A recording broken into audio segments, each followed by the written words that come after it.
¿Qué es el psicoanálisis? ¿Qué es una pulsión? I started my professional activity as a neurologist. Sur le mot d'esprit, qu'est-ce qu'il dit d'autre? My name is Sigmund Freud. De Jacques Alain Miller llamado Los signos del goce, Silet. Comme ça, parenthèse, comme ça. Cuando los seres humanos son despertados comparten el mismo mundo, pero que cuando duermen cada uno tiene el suyo.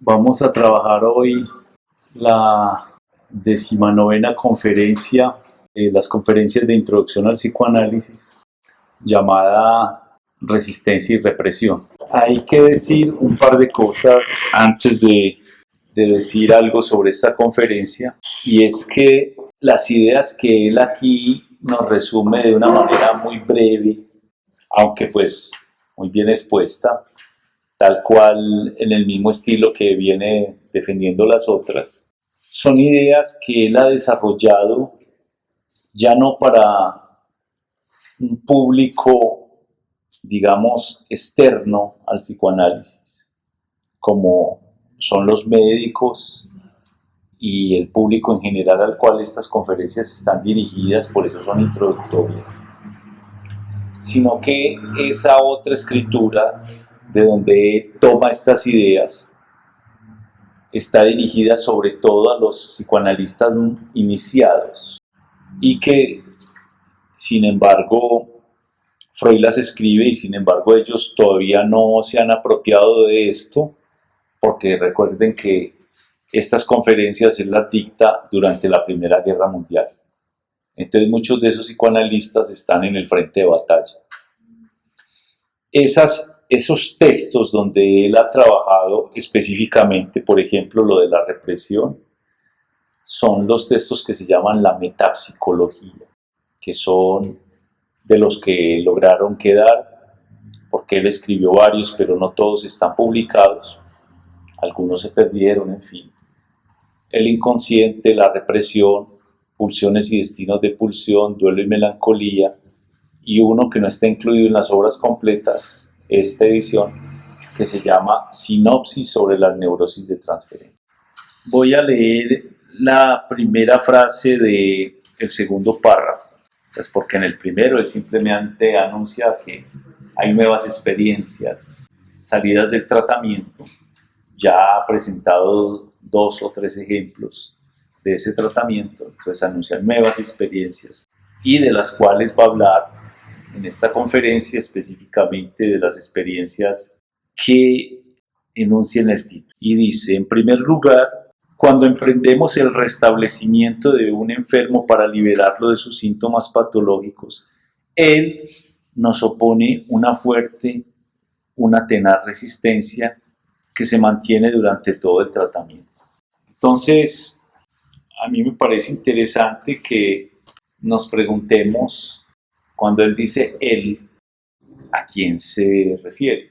Que en la frase, él que nos opone una fuerte y una tenaz resistencia, sería en primer lugar el enfermo, al cual el psicoanalista se dispone a liberarlo de sus síntomas y él opone una tenaz resistencia.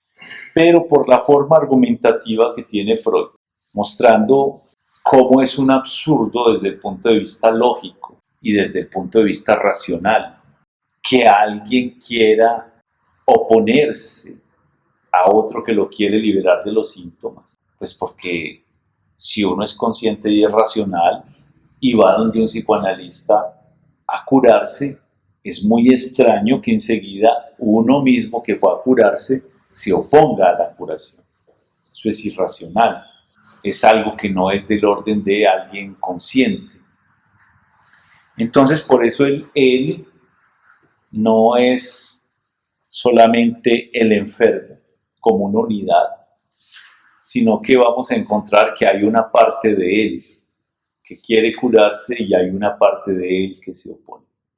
Freud ya nos está acostumbrando a mostrarnos allí una cierta dualidad. No hay una unidad en el sujeto, hay por lo menos una dualidad.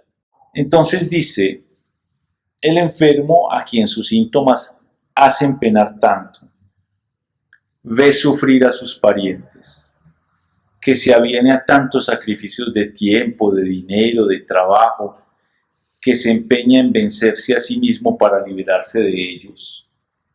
Es decir, esa es la parte que va. Dice, ¿se rebelaría acaso contra su auxiliador en beneficio de su enfermedad? ¿Cuál inverosímil tiene que sonar esa aseveración? Y no obstante, es así. Es muy extraño eso, porque es síntomas que hacen penar a un sujeto. Sufre por esos síntomas. Por eso va análisis. Fíjese a qué se va análisis. No es simplemente a conocerse a sí mismo. Para eso hay técnicas de introspección, todas las que quieran. Pero alguien va esencialmente a un análisis porque sufre. Porque tiene síntomas que le producen un penar. Y porque no solamente él sufre con sus síntomas, sino que también los otros, sus parientes, sufren con los mismos. Que generalmente un sujeto no se da cuenta de sus síntomas en un momento dado, sino que son los otros que se dan cuenta. Los amigos, los cercanos. Dicen, no, es que él en ese punto es extraño, es raro. En ese punto él debería ver a alguien para hablar de eso. Pero aquí ya hay una especie de convenio entre él y los parientes de que hay un sufrimiento del cual ocuparse. Y no solamente es el penar, sino que también hay sacrificios de tiempo y de dinero. De tiempo, porque hay que ir con una cierta regularidad, donde el analista, Freud, por ejemplo, atendía a personas durante los 5 días a la semana.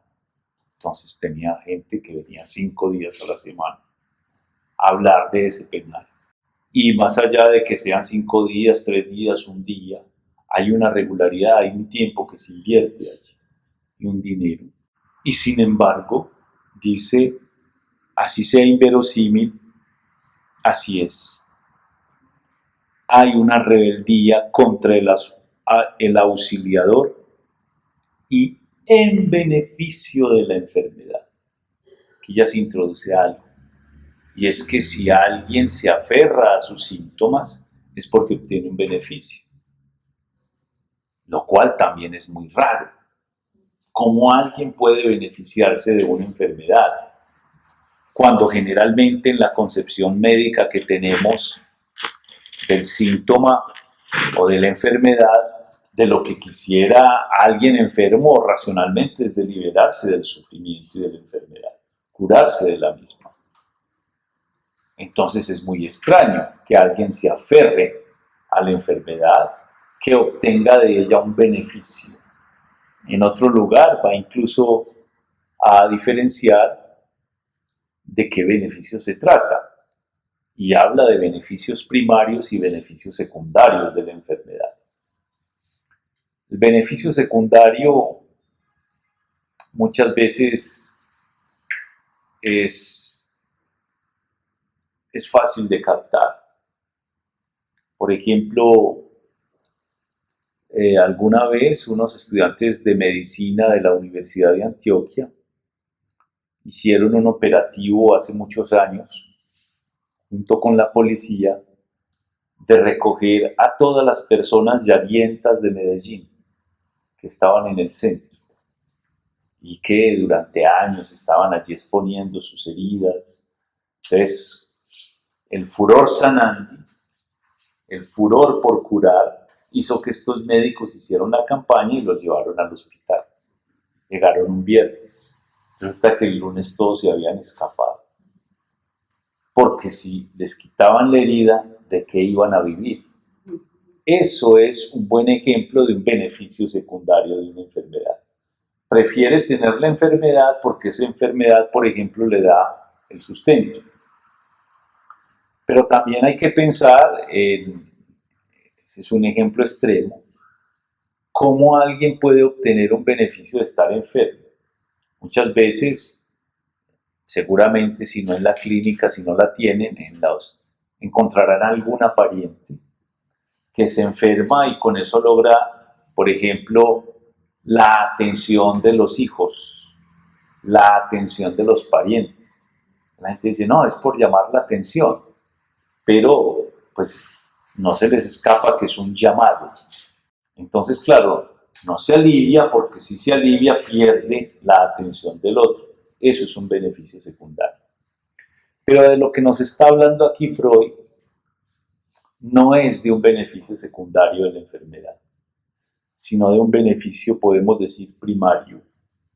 Es decir, que tiene razones más sólidas que simplemente el cuidado del otro o un beneficio económico en el caso extremo que narré ahorita.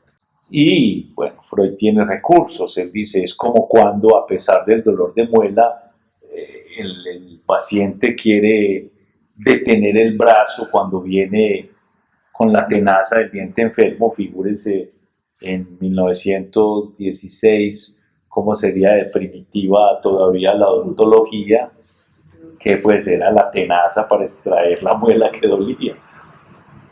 La anestesia apenas comenzó en esa época a ser utilizada, poco antes como local, pero no tenían los mismos recursos que hoy. Es decir, tengo este dolor, pero quisiera quitar esa mano que me va a extraer el dolor, pues por supuesto, porque da también un dolor la extracción, del mismo modo que el psicoanálisis, creo que ya lo ha dicho en algún lugar, no es un tratamiento que sea ni corto, ni barato, ni mágico, ni placentero. Todas esas cosas también hay que evaluarlas, lo que él llama aquí los sacrificios, tiempo, dinero, trabajo, etcétera, para poder aliviar algo de ese dolor, ya no dolor de muela, sino dolor de existir. Entonces eso lo llama la resistencia. Hay una resistencia a curarse. Ustedes saben que eso es una palabra de la física. Freud es contemporáneo de los desarrollos de la termodinámica y la física, de la misma manera que la química, que son las ciencias que hoy llaman duras, en el paradigma positivista era en el modelo de lo que era una ciencia para Freud. Incluso él aspiraba algún día que el psicoanálisis fuese una ciencia natural. Entonces esas metáforas, la resistencia, aparece como una fuerza contraria a una acción. Está una acción y está la resistencia. Una presión y una resistencia a la presión. Como la fricción es una resistencia, por ejemplo, al movimiento. Son metáforas, son conceptos de la física, pero él los usa como metáforas. Hay una resistencia que además es diversificada, no es una única, es diversa, pero además es refinada.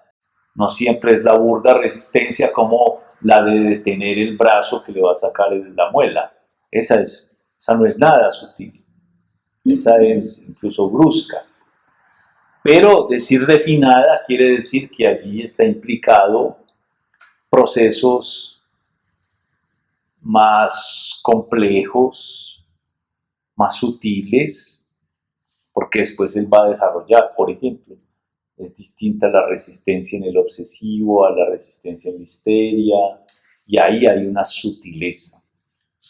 Pero decir que refinada también es interesante y además en grado sumo, para decir que el analista avisado tiene que ocuparse del detalle, de la sutileza, de ese refinamiento preciso, en las cuales, por ejemplo, se envuelve la resistencia. Y por eso, por el grado sumo de refinamiento, es que a menudo es difícil de reconocer. Esto es interesante porque hay muchos análisis que fluyen, como se dice hoy, que se trabajan, entonces es como si no hubiese resistencia.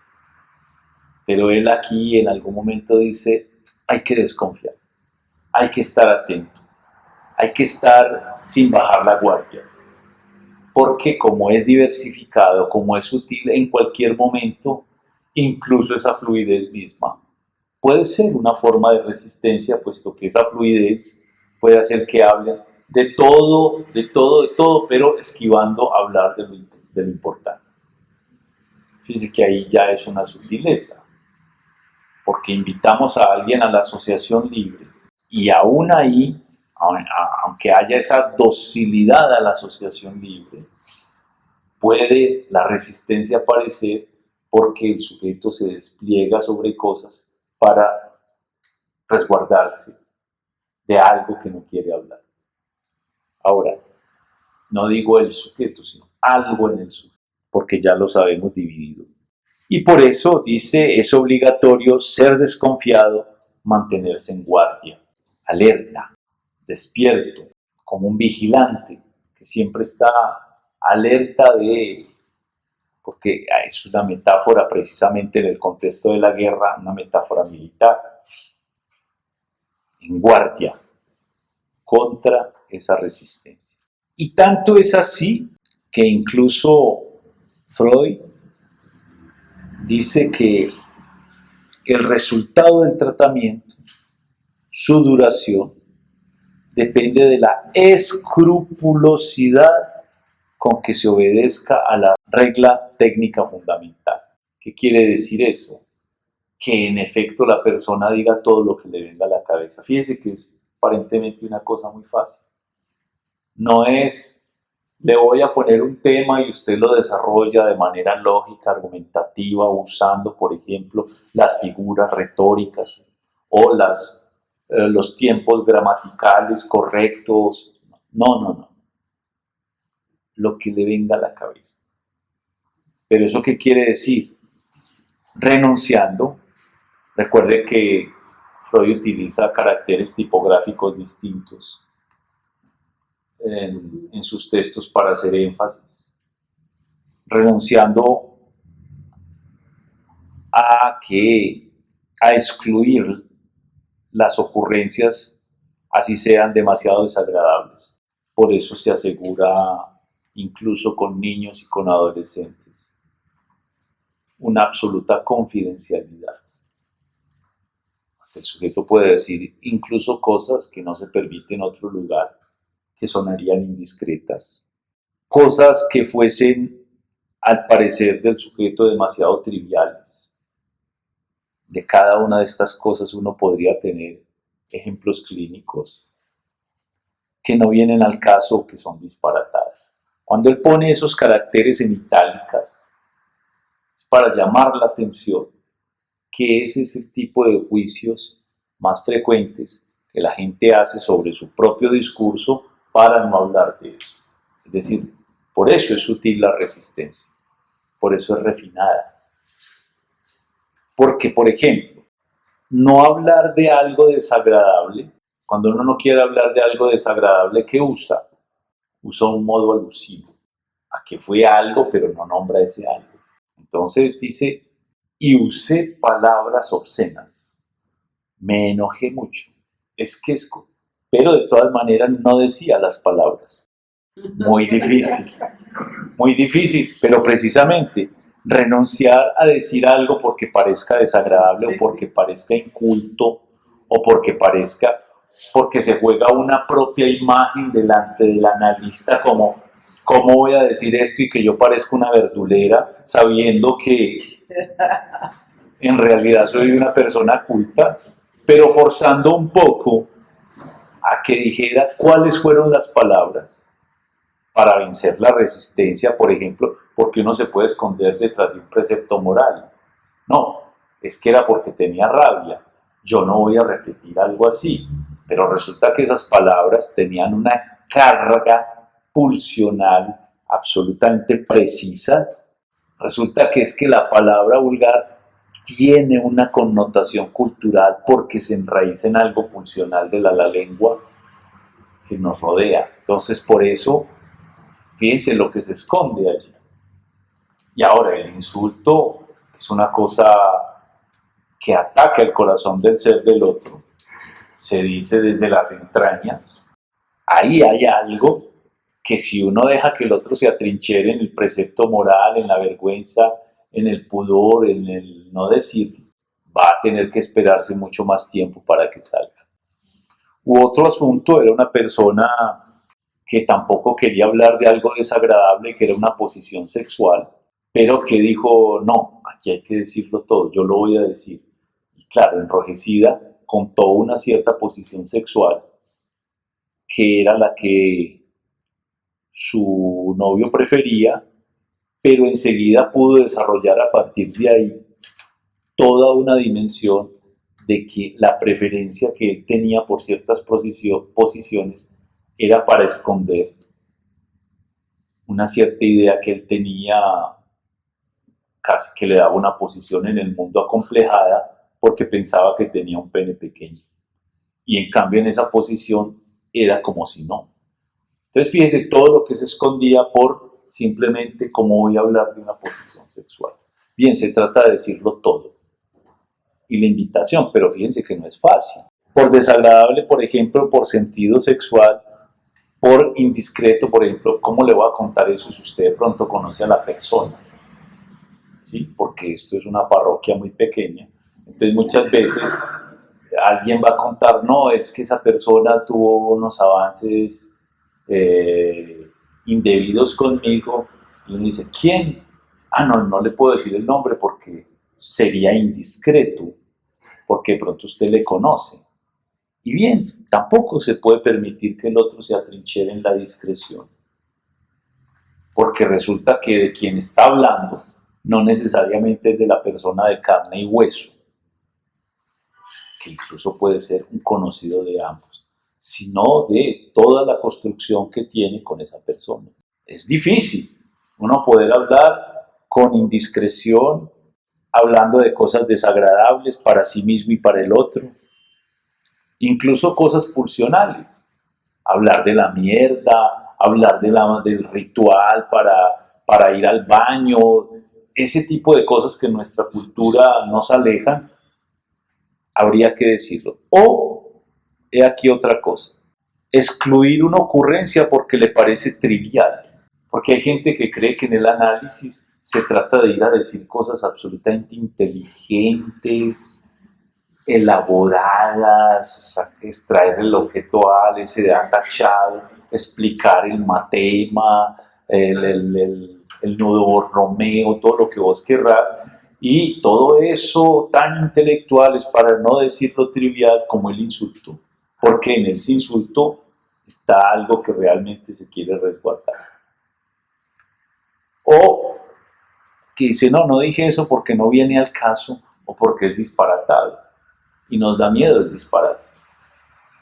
Y resulta que, por ejemplo, cuando en una de las conferencias anteriores, Freud decía que en una interpretación había que tener en cuenta no solamente el sentido, es decir, el disparate, sino el sonido. Y bien, el disparate, el lapsus está construido como un disparate. Que por decir una cosa dice otra. Eso es un disparate. Entonces, tampoco se trata de que el sujeto renuncie al disparate o que renuncie a lo trivial, porque ahí es donde puede emerger el inconsciente. Entonces, aparentemente es fácil. Ah, no, es que allá uno va a hablar de lo que le venga a la cabeza, pero enseguida se va dando cuenta que eso no es tan evidente, eso no es tan fácil, porque es que cuando él dice estar en guardia, ahí es acudir en la propia formación, cómo uno mismo se resistió a esas cosas. Y pues, pero no hay un manual, sino que es también dependiendo de cada persona, donde se pueden, bajo la forma de muchas veces decirle, no se preocupe, yo no voy a tener una imagen distinta de usted porque usted lo diga, o aquí no es necesario que usted muestre ningún semblante, ni guarde semblante de esto, de lo otro, y tal vez es importante que lo diga. Porque más adelante él va a decir el error que cometió haciendo la concesión a alguien que por su profesión, digamos, debía guardar, digamos, como un secreto de Estado o un secreto militar o algo que no debía saberse, pero detrás de ahí se vino el sujeto, todo lo que no quería hablar decía que era el secreto de Estado. Entonces así era fácil. Entonces, cuando fijamos esta regla técnica fundamental, lo primero que conseguimos, dice Freud, es que se convierta en el blanco de ataque de la resistencia. Procura evadirse de todos los medios de sus imperativos para no cumplirlo. Y todos los medios son esos medios refinados, diversificados, sutiles. Él aquí no les está enseñando al público cómo ser psicoanalista. En algún momento dice, pues es el tipo de cosas que yo no voy a desarrollar acá, pero en cambio los escritos técnicos sí. Cuando vos lees, están citados la dinámica de la transferencia. Cuando vos lees, por ejemplo, consejos al médico sobre la iniciación del tratamiento, están dirigidos a un público de gente en formación. Y ahí le dice, por ejemplo, cómo él puede hacer para vencer la resistencia de tal y cual. Claro, acudiendo a ejemplos. Pero acá es en el sentido de, ustedes pueden comprobarlo, que cada vez que tenemos un propósito, puede inmediatamente surgir el sentido contrario de transgredir el propósito. Entonces, bueno, ¿y en qué consiste su técnica? Le preguntan a uno frecuentemente. Entonces uno explica. Le preguntan, ¿me va a hacer test? No, no son test. Póngame el tema. No le voy a poner el tema. Entonces, ¿cuál es la técnica? Y están en todo derecho de preguntar cuál es. Y uno dice, hablar de todo lo que le venga a la cabeza, renunciando a el pudor, la vergüenza, la moralidad, las buenas costumbres, la discreción, la coherencia, puede decirlo todo. Inmediatamente, cuando uno dice que esa es la única regla y ese es el único tratamiento, vienen las objeciones. Yo vine aquí, fue a resolver una cosa muy particular. ¿Por qué usted me pide que hable de mi papá que apareció en el sueño? Si yo no vine aquí a hablar de mi papá, yo vine fue a esta cosita precisa, que me tengo que decidir si sigo en ese trabajo o no sigo. Entonces fíjense que eso le parece que no viene al caso, que es una de las formas de la resistencia. No, es que no viene al caso hablar de mi infancia cuando yo lo que quiero resolver es si me separo o no, o es si tengo el hijo o no. Pero resulta que no es que hablemos de ese tema en particular que lo trajo, sino de todo lo que le venga a la cabeza. Incluso desarrollos ulteriores sobre este tema han trabajado lo que se llama el discurso intermedio. Lacan habla del discurso intermedio. El discurso intermedio es exactamente el tema con el que el sujeto llega y que cree que es el que tiene que resolver. Y siempre vuelve sobre él y sobre él. Entonces, mi separación o mi maternidad o mi graduación o la relación con el jefe, y solamente quieren hablar de eso. Es decir, que insistir en el discurso intermedio es resistirse a la asociación, a decir lo trivial, a decir lo que no viene al caso, lo disparatado, lo desagradable, lo indiscreto, lo que te está haciendo sufrir. Entonces, fíjense que ahí hay una dificultad hasta que uno capta que finalmente uno se está resistiendo al tratamiento que era precisamente el punto de partida. Como si usted viene a sufrir, enseguida se resiste de la curación. Entonces, dice además que inmediatamente vienen las objeciones críticas y que eso lo notamos con asombro y disgusto cuando alguien ha cedido a las objeciones críticas a la regla fundamental, y lo notamos por un fenómeno, el silencio. No, es que yo no tengo nada que decir. yo ya dije todo. Entonces, claro, las primeras sesiones son muy prolíficas y habla de cuando estaba chiquito y del papá y de la mamá y reconstruye la infancia, la adolescencia, el noviazgo, la pubertad, etcétera, el primer amor, todo. Y de pronto se me acabó el tema. Ahí comienza el análisis. Porque fíjese que ya tiene que ser ir al inconsciente. Ya se acabó la capa superficial de la conciencia. Entonces ya ahí en ese silencio el sujeto, el analista se da cuenta que en ese silencio hay un algo que no se quiere o no se puede decir. Incluso si uno hiciese, aunque no es el estilo como estamos leyendo, si uno hiciese una intertextualidad entre esta conferencia y las conferencias de los escritos técnicos, Freud lo dice literalmente, cuando el sujeto se queda callado, generalmente es porque le vino a la cabeza una ocurrencia que implica al analista, pero que le da pena decir. Alguna alusión a la situación misma, algo que no le gustó, algo que no entendió o algo que le disgusta, pero no la dice. Ahí hay un silencio. Es interesante porque después Lacan se pega de ese tipo de cosas para escribir en la dirección de la cura, por ejemplo, que la resistencia implica una presencia del analista, como que, oh, me di cuenta que usted está ahí, yo hablando de estas cosas, qué vergüenza. Por eso un poco lo del diván también es eso, para quitar el frente a frente, la mirada del otro, el control de los movimientos del otro, la interpretación de las expresiones del otro, porque muchas veces la persona frente a frente se guía en su discurso de las reacciones corporales que ve en el otro.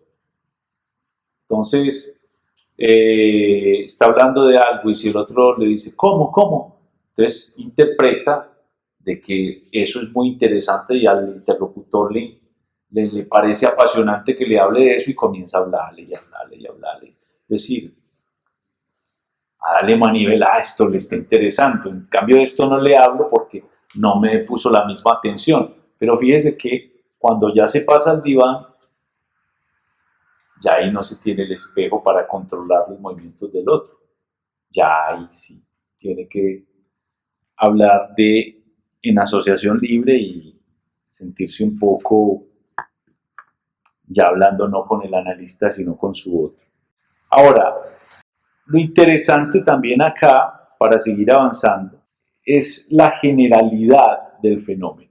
Porque él dice, por ejemplo, en la página 264, segundo párrafo, es raro tropezar con un enfermo que no intente reservar para sí algún ámbito a fin de defenderlo de la cura. Es decir, le hablo de ciertas cosas, pero esto no soy capaz de decirlo, o esto no se lo diré, o esto me lo guardaré. Y hablando, por ejemplo, de otra persona, ¿por qué será que esa persona, no sé, cada quien tiene sus secretos? Ya eso es el anuncio de que él también. ¿Y usted tiene alguno? No, estamos hablando del otro. Es muy difícil el ejercicio de realmente hablar sin secretos. Y por eso aquí él tiene esta metáfora guerrera tan absolutamente graciosa de que si hay, por ejemplo, un asilo o un lugar donde no es permitido efectuar arrestos, una iglesia, algún lugar, es allá donde van a encontrar los criminales, porque es allá donde se van a refugiar, donde no los pueden arrestar. Es lo mismo, dejar que alguien tenga una reserva. No, yo no le voy a forzar que usted me hable de eso, porque yo veo que usted tiene unos principios morales tales que no le permiten hablar de sexualidad. Ahí vamos a hablar de todo menos de eso. Y en el menos de eso quiere decir que detrás, como en la iglesia, todos los criminales se van a esconder en ese menos de eso. Todo lo que no quiere hablar se escuda. Y dice Freud que nunca más pudo dar esa concesión.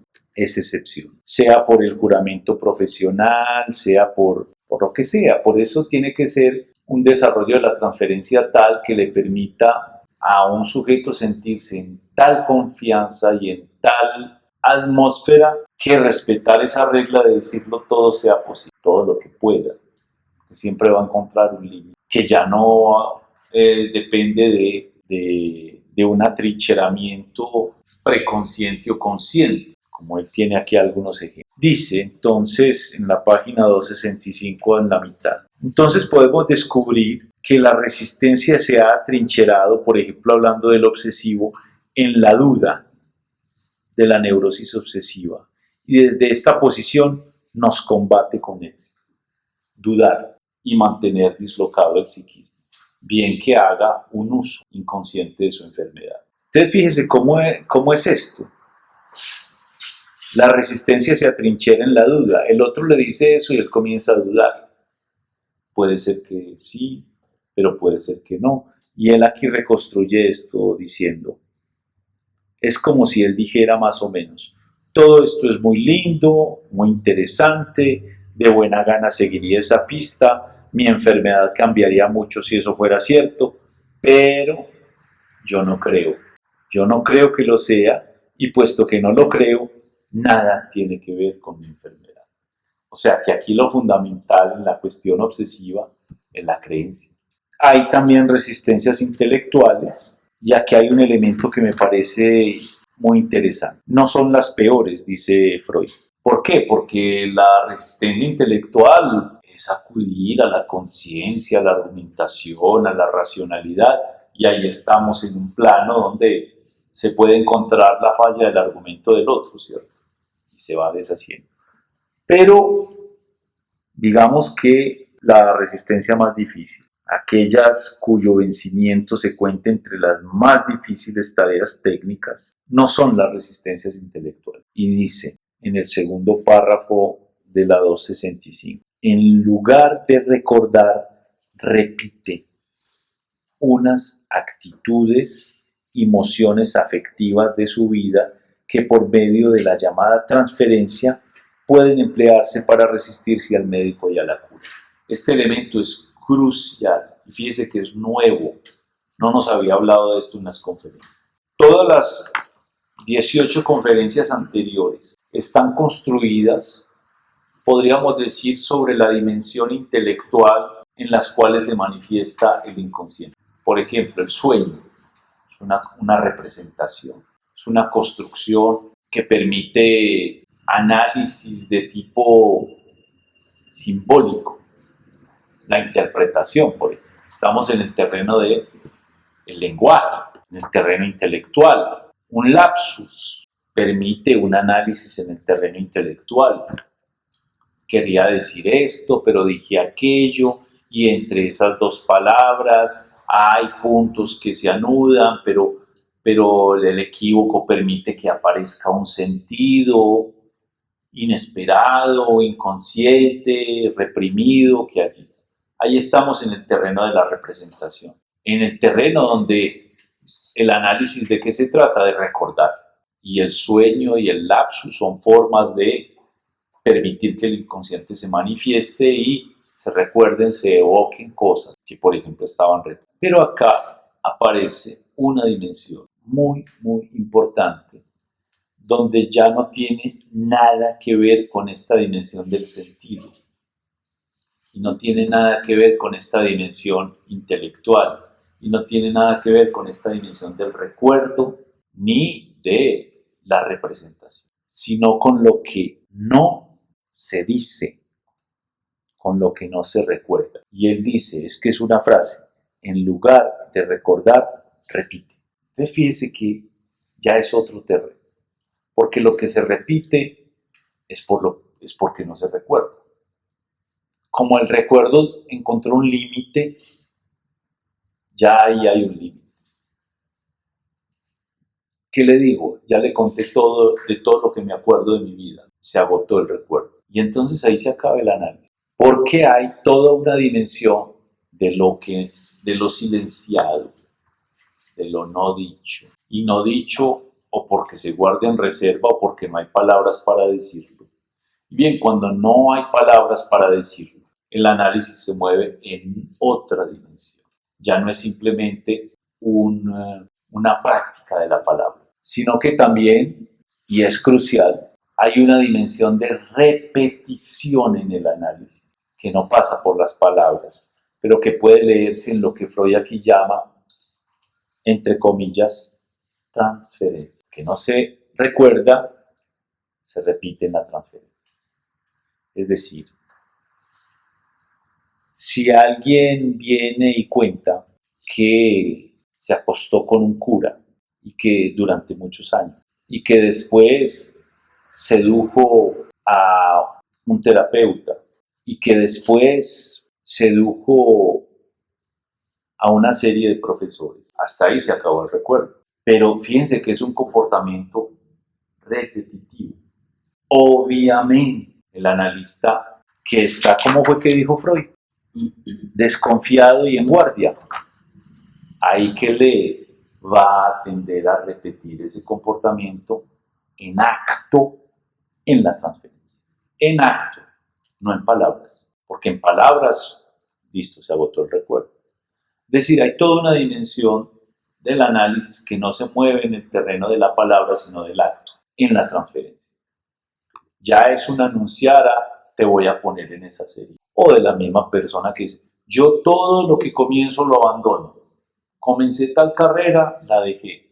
Comencé tal cosa, la dejé. Entonces ya te está anunciando que este tratamiento, por supuesto, también va a tender a dejarlo.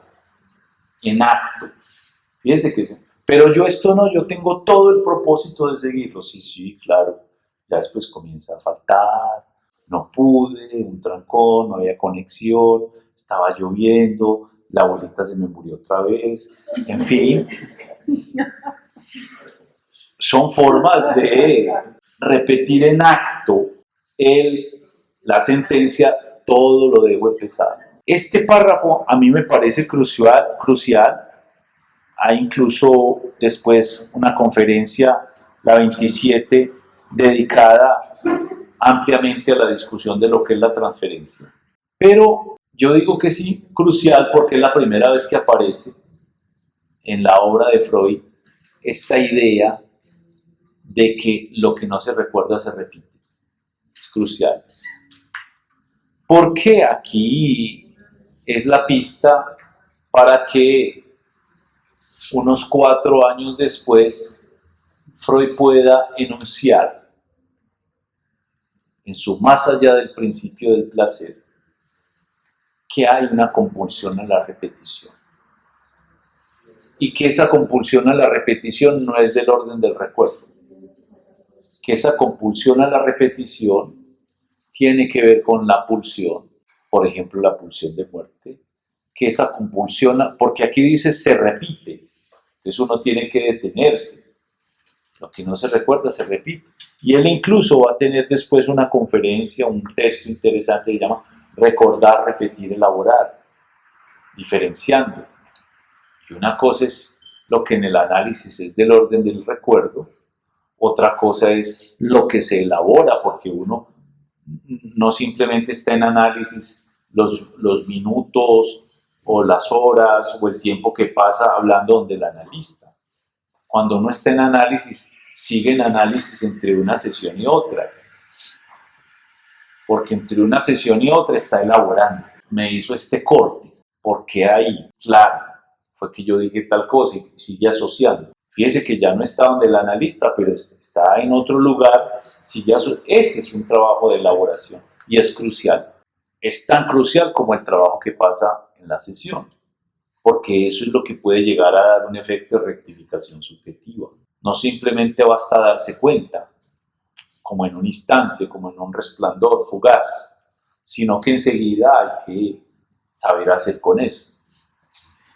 Pero Freud diferencia recordar, repetir y elaborar. La repetición aquí es crucial, porque es una dimensión que hasta ahora no he hablado en las conferencias que pasaba en el análisis, que es la acción, el acto. Pero es un acto opuesto radicalmente al recordar, a la representación, a la palabra. Una cosa es hablar, otra cosa es actuar. Y en el análisis hay las dos. Está el hablar, regla fundamental, pero está una acción, y esa acción se pasa en la transferencia. Por eso Lacan dirá, la transferencia es una puesta en acto una puesta en acto, en acción. Ahí hay una dimensión de acto. Por ejemplo, si alguien tiene una relación complicada con el dinero, pues por supuesto que como en la transferencia hay dinero, eso se va a poner en acto. Y es importante la relación que la gente tiene con el dinero. Primero que todo porque el dinero es una ficción que nos une a la humanidad completa. Y por eso sube el dólar, baja el dólar y uno nunca entiende por qué. Precisamente por eso, porque es una ficción manipulable. Pero el comportamiento desde el punto de vista psicoanalítico con el dinero es crucial. Freud ha escrito cosas en relación a el dinero y el carácter anal, por ejemplo, que eso el mismo lenguaje popular lo dice. El tipo que es muy amarrado, se amarra, debe ser además ascítico, pues, es decir, no da ni del cuerpo, muy avaro, muy tacaño. Está también el botarata, y el botarata también es un comportamiento anal, generosamente va repartiendo la diarrea. Ahí hay una dimensión que siempre tiene que ver con lo pulsional. Y el dinero también tiene una dimensión pulsional. Entonces está desde el que te paga con los billeticos acabaditos sacar del cajero. No sé si es a Freud que lo dice por ahí en algún lugar, o a otro que planchaba los billetes para pagarlo. Entonces, fíjese que no es... O el que hace el paquetico y lo pone pues casi que con moñito en el sentido de un regalo, o el que saca la plata del borracho, o el que no tiene de vuelta, o el que... En fin, hay todo un acto, un poner en acto en una cosa con el dinero, porque el dinero está implicado en la transferencia. No solamente el dinero, el tiempo. Él dijo, aquí los enumeró, el tiempo, el dinero, el trabajo, el dolor. Con todo eso se puede hacer acto. El llegar tarde, el no llegar, el llegar adelantado, el llegar el día que no es. Todo eso tiene que ver con poner en acto, completamente inconsciente además, no es un cálculo. A mí me parece muy importante y por eso me detengo un poco en esto, porque es la primera vez que aparece esta idea de que en lugar de recordar, repite unas actitudes y emociones afectivas de su vida por medio de la llamada transferencia. O sea, lo más difícil, con lo que se encuentra más dificultad para tratar, no son con las resistencias intelectuales, sino las afectivas. Porque estas afectivas no pasan por la palabra, sino por el acto, en la transferencia. Entonces, situar eso, hay que estar realmente a la guardia. Y ahí es donde dice, si se trata de un hombre, por ejemplo, con el analista hombre, lo que va a tender a repetir en el acto, en la transferencia, puede ser, por ejemplo, la relación al padre, igualarse al padre, afirmar su autonomía personal y de juicio y de ambición frente al padre, superarlo, triunfar sobre él, y si el analista es situado en el lugar del padre, pues va a sufrir exactamente el mismo trato que el sujeto tuvo con el padre y que repite o reedita, como dice en otro lugar, con el analista. Las mujeres se las componen magistralmente para hacer sobre el médico una transferencia tierna, de tinte erótico, explotarlo a fines de la resistencia. Aparecen los infantables celos. ¿Por qué usted dijo eso a ella o la saludó de esta manera y a mí de tal otra? Fíjese que ahí alguien que viene en principio a hablar de su dolor ya se está ocupando desde por qué la otra paciente y por qué entró y por qué se demoró más o por qué se demoró menos o por qué la salud. Los celos, él dice aquí, los infaltables celos, así como la amargura por el rechazo inevitable. Todo eso se pone en acto de manera afectiva, con emociones afectivas en la transferencia. Y todo eso está al servicio de la resistencia, de no decir libremente lo que le venga a la cabeza. Por eso es que puede callarse. ¿Qué se le ocurrió? A mí se me ocurrió que usted trata a esa persona con mayor especialidad que a mí, pero qué pena decirle eso.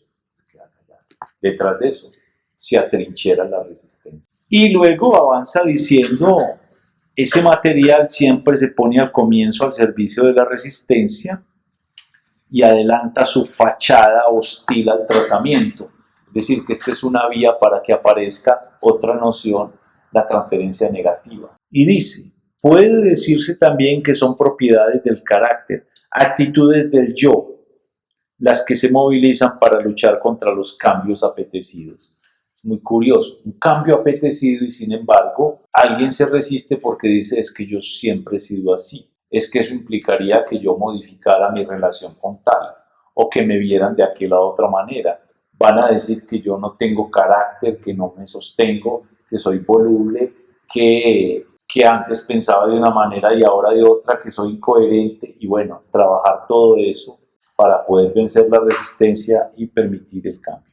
Pero aquí dice una cosa, es actitudes del yo. O sea, que aquí ya nos está ubicando una cosa importante que la dirá con todas las letras en el texto sobre la transferencia y la resistencia en los escritos técnicos. Por eso puse el énfasis en quién es él. El inconsciente no se resiste, porque si dijimos que todo lo reprimido es igual al retorno de lo reprimido, los contenidos reprimidos a lo que aspiran es a volver a la conciencia. Y si el inconsciente es lo reprimido, a lo que aspira el inconsciente es a retornar a la conciencia. ¿Qué no lo deja retornar a la conciencia? La represión, que es la segunda parte, mantener reprimido. Pero eso quiere decir que auténticamente a lo que aspira el inconsciente es a volverse consciente. Entonces, ¿quién se resiste? No es el inconsciente, se resiste el yo. El yo es el polo de resistencia. Y cuando no puede a nivel de la palabra, lo hace a nivel del acto, en la repetición.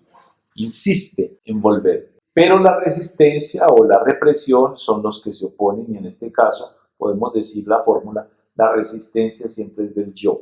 ¿Por qué? ¿Quién es el que tiene vergüenza? ¿El inconsciente? No, el inconsciente es desvergonzado. No es el inconsciente el que tiene moralidad. El inconsciente es impúdico.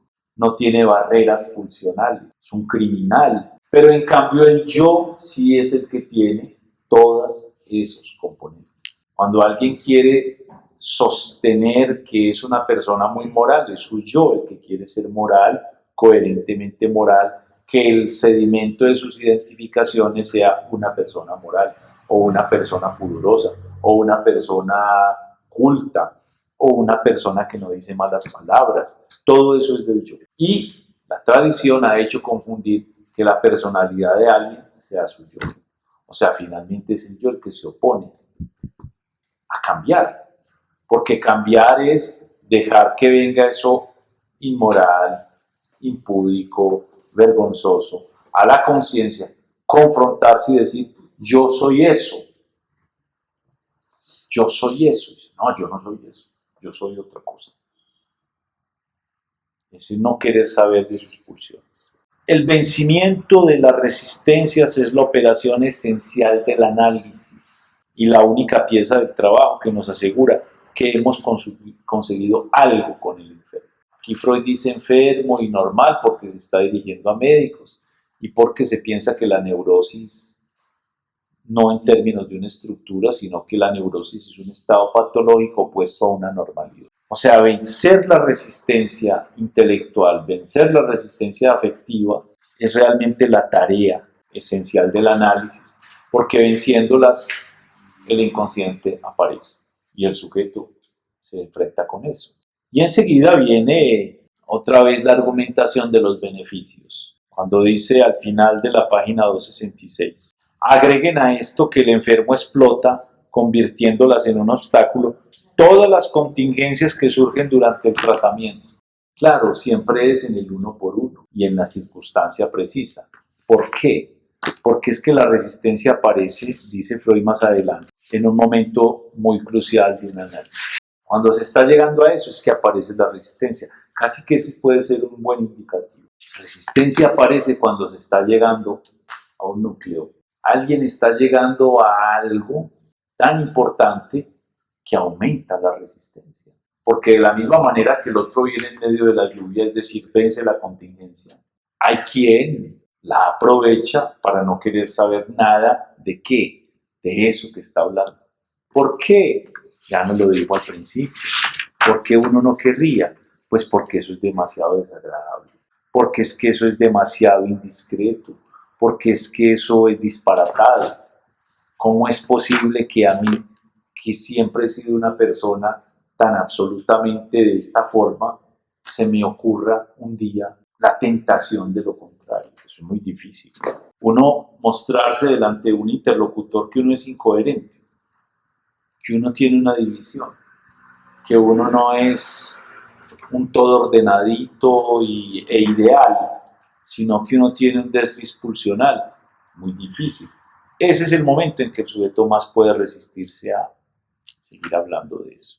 Eso me parece interesante porque dice, en el curso de un tratamiento la intensidad de la resistencia varía de continuo, no es una fuerza constante. Aumenta cada vez que nos aproximamos a un tema nuevo y llega a su máxima fuerza en el ápice de la elaboración de este y luego se desbarata. Después de que el sujeto habló de eso, pudo decir eso, ya no hay resistencia. Entonces fíjese que eso es un índice. Por eso el analista tiene que estar en guardia o que ese sujeto no esté en posición todavía de poder resistir eso a lo que se acerca. Siempre es cuando estamos a punto de promover a su conciencia un fragmento nuevo del material inconsciente, particularmente penoso para él. Entonces esta es la razón de la resistencia, lo doloroso. Claro, hay consignas generales, molestar la defensa, etcétera, pero hay cosas que también hay que medir. ¿Con qué recursos simbólicos cuenta alguien para poder soportar ese tipo de cosas tan dolorosas, etcétera? El segundo elemento es el de la represión. Es un poco el recuerdo de lo que ha dicho en las lecciones anteriores, porque es imposible hablar del inconsciente sin la represión. Y nos dice, pues hace una construcción muy bonita, tópica, de lo que es el inconsciente, el preconsciente, la censura y el juego dinámico entre lo que aspira desde el inconsciente a pasar a la conciencia, pero tiene que ser disfrazado, y de esa fuerza que se opone a la emergencia de la conciencia. Aquí hay un párrafo que yo creo que nos resume el punto de la represión, el que está al comienzo de la página 270, pero que retomo desde la palabra de la 269, dice: para representarnos gráficamente este destino, supongamos que todo proceso anímico existe primariamente en un estadio o en una fase inconsciente. Eso es una cosa interesante, porque aquí él está tratando de decir algo de manera muy rápida de una cosa que ha trabajado en el texto metapsicológico, lo inconsciente. Cuando él dice, todo lo reprimido es inconsciente, es decir, un momento fue consciente y luego es inconsciente. ¿Por qué es inconsciente? Porque fue reprimido. Por ejemplo, una representación de tipo sexual inconciliable con el conjunto de representaciones del yo consciente se rechaza, se reprime. Era consciente y ahora es inconsciente. Por eso podemos decir, todo lo reprimido ahora es inconsciente, pero no todo lo inconsciente fue reprimido. Entonces ahí hay una cosa muy difícil de entender, porque Freud tiene que explicar entonces de dónde surgió si no fue de la represión, si un día no fue consciente. Me parece crucial esto, la diferencia entre lo reprimido, lo inconsciente reprimido y lo inconsciente no reprimido, porque ahí es donde Freud va a encontrar otro de los nombres de eso que no pasa por las palabras, otro de los nombres de eso que nombró un día el ombligo del sueño, eso que un día llamó el trauma, eso que él dice hay un límite del lenguaje, ya no por resistencia, sino porque es que no hay palabras para nombrar eso. Entonces, ¿cómo tiene el sujeto que hacer para nombrar eso? Iterar, actuar, volverlo a poner en escena. Y eso es muy importante para nosotros después, porque es lo que nos va a explicar qué es lo que se vuelve en la transferencia y que además nos va a explicar toda una dimensión, digamos la otra parte que nos falta del análisis. Hasta ahora formaciones del inconsciente, sueños, lapsos, olvidos, etc. ya aquí comienza a introducirse lo que no pasa por el desplazamiento, por la condensación, por la representabilidad, sino que es del puro carácter afectivo, pero que tiene una forma de expresión, la puesta en acto en la transferencia.